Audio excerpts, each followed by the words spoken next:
What's up, Melonheads, and welcome to the 4th episode of Disorganised Diatribes. My name is Cameron Redacted, basketball king,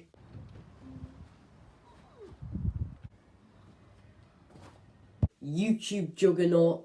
Hey Joel, I hit 100 subscribers on YouTube. Shut up, no one cares. No one on this earth cares. Shut up. And a proud reader of the full works of Lord Birthday. For a start, we have this book. It's called How to Appear Normal at Social Events and Other Essential Wisdom. An amazing book from Lord Birthday. And on top of all of that, an intrepid adventurer, an explorer of the wilderness. Or I will be once the government lets me out of my house.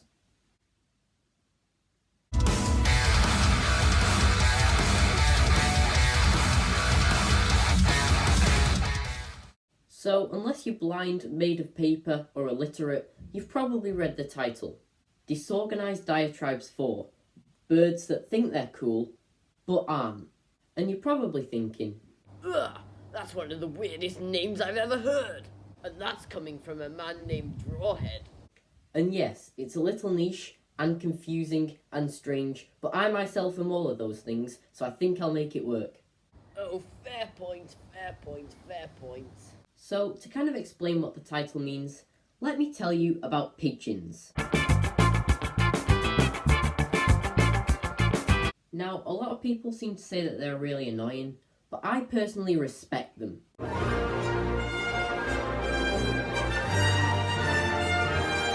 You see, this isn't discussed enough. I think humans and pigeons have a really great relationship. So, in the past we used to call them carrier pigeons, and use them to transport our messages from one place to another. But now that we don't need them for that because we have quicker, more efficient methods, as sort of a thank you for all their years of service, we still allow them to live in our towns and cities and eat our crisps off the floor. And I think that's a great relationship. But the human-pigeon relationship isn't without flaws. You see, humans are releasing large amounts of carbon dioxide and methane into the atmosphere, which is slowly thickening the layer of greenhouse gases and causing the Earth to slowly heat in a process known as global warming, which is actually driving lots of birds, including pigeons, out of natural habitats and into more inhospitable regions.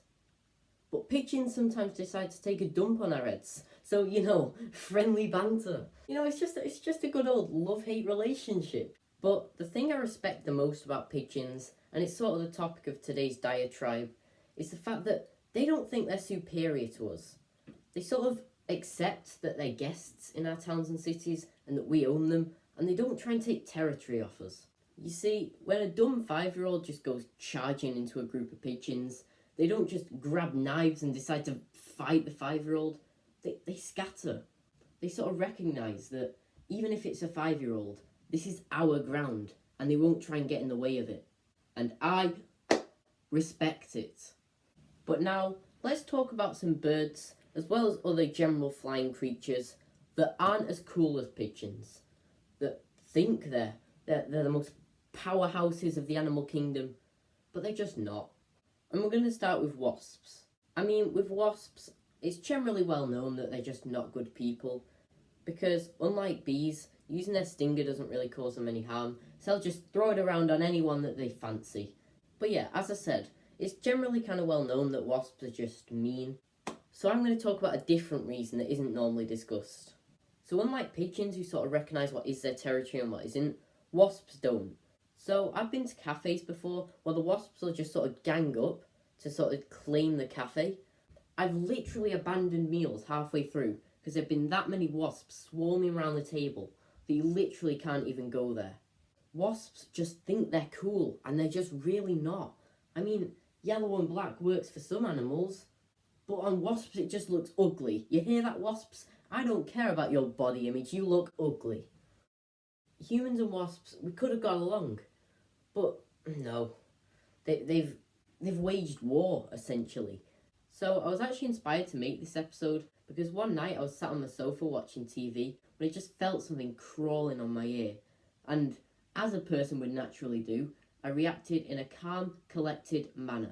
What the hell? Get it off! Because that day I'd seen a couple spiders out and about, and my brain immediately thought it was a spider. And I'm not a complete arachnophobe, you know, I can handle a spider. They don't completely terrify me, but I'm not a fan of the idea of one on my ear, as I just demonstrated. What the hell? Get it off! But anyway, there didn't seem to be anything on my ear, so I was sort of looking around, I couldn't find anything. And then I look up, and flying around without a care in the world is one of these tiny, like, I don't even know, like this tiny flying creature. And it was making like a faint buzzing noise, and it was all black, and it just had these evil eyes. I didn't see the eyes, I'm just imagining at this point. It was basically a less cool version of a wasp, and as we've established, wasps aren't cool in the first place. Wasps are the less cool version of bees.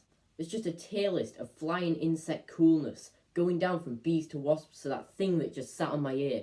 I mean, the entitlement of thinking it can just land on whatever part of my body it wants and just expect to just chill there for a bit and watch Brooklyn Nine-Nine with me. Makes me so angry! Okay, so one more anecdote. So at my primary school, there was like a paved bit, and then there was a field. And whenever it was sunny enough and hadn't been raining in like the last 24 hours, we'd be allowed to go on the field. And our field was on a slope. One time at primary, me and Joel were on the field, and we were both running down the slope. So I was looking over at Joel saying something, when all of a sudden...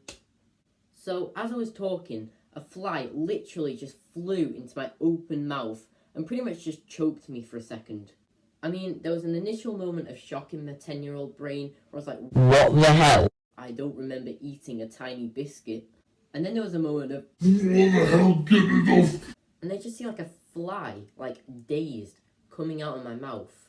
And it was the worst tasting thing I think I've ever tasted. And I mean, the incident, even though I was 10, it really wasn't that scarring. All that happened was a fly went in my mouth and it tasted weird.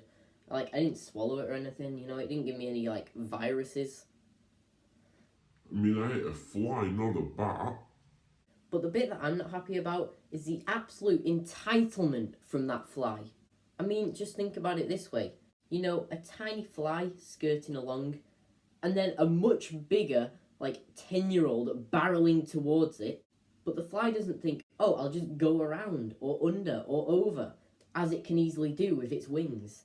No, the fly says, frick this, I'm going to fly straight at that kid, and it better get out of my way. You know, I didn't see the fly, but the fly saw me. It could have easily just gone around me. You know, it's such an utter level of disrespect from that fly. I mean, what do you think of when you think of an apex predator? Some of you might think of this, or this, or this, or this. But apart from that last one, you're wrong. A real apex predator is this. That fly should have had the respect and the dignity to just move around. But anyway, I think that's the end of the video. I thought about covering a couple topics in this episode, but again, I've been filming for a long time, so I don't think that's going to happen. So anyway, thanks for watching, and I hope you enjoyed the video. So this COVID-19 thing is a little bit strange and unexpected, and for a lot of people it's very tough at the moment. But if we as humans can display a level of kindness and respect and community with each other that these wasps and flies just don't have, then I reckon we can get through this. I mean, I'm not really complaining. It means I'm not doing my GCSEs, so instead of revising, I'm filming this video. I went a little bit too far back there. But anyway, again, I hope you enjoyed the video, and I will see you soon.